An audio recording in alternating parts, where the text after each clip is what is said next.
La gélification est une des incontournables façons d'apporter le côté chimique et moléculaire à un plat. C'est un processus qui aboutit à la formation d'un gel qui est un liquide enfermé dans un réseau composé soit de protéines, comme la gélatine, soit de polysaccharides, comme l'agar-agar.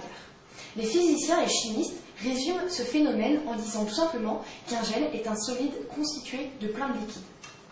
Elle est souvent utilisée en cuisine moléculaire pour donner de la consistance à certains aliments afin de créer de nouvelles formes, comme la gélatine, les mousses chaudes. Plus originale ou plus agréable à regarder dans nos assiettes. La cuisine est une affaire de goût, mais pas seulement. Elle met autant à profit les papilles de la langue que nos yeux. La gélification peut bien sûr être utilisée dans la cuisine traditionnelle, par exemple pour faire des confitures. Plus précisément, la gélification est une transformation chimique divisée en 3 grandes étapes. Dans un premier lieu, le gel est sous forme d'une solution. Ensuite, elle est sous une forme plus élastique pour enfin devenir rigide. Lorsque l'hydrocolloïde est mis en solution, le liquide, ici l'eau, pénètre dans les grains qui gonflent. Les macromolécules... Excusez-moi, qu'est-ce que les macromolécules? Les macromolécules est le principal constituant d'un polymère. S'hydratent et s'individualisent en s'éloignant les uns des autres. Le polymère forme alors ce qu'on appelle une pelote statistique. La chaîne de polymères se déplie progressivement lorsqu'il y a fixation des molécules.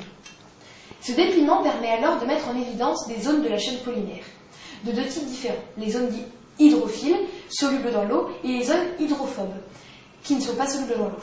Ces zones vont induire l'association des gènes entre elles grâce à la création de jonctions par assemblage de portions régulières entre les macromolécules. Ces jonctions forment un réseau tridimensionnel créé par les portions irrégulières qui interrompent les zones de jonction qui paralysent l'eau au cœur des doubles hélices formées par l'assemblage des chaînes. Il en résulte la formation d'un gel élastique. Mais plus il y a de jonctions, plus le gel sera rigide. Il faut donc savoir contrôler la concentration d'hydrocolloïdes en solution. Ensuite, les lésions avec l'agar-agar.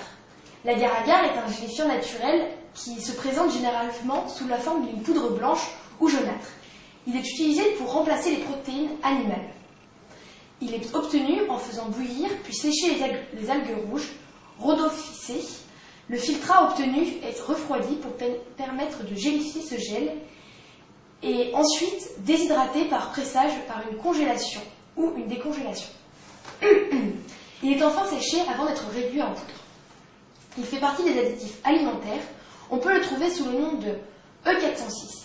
Il appartient aux familles des gélidiacées et des gracillacariées. Il a pour formule brute C12H1809.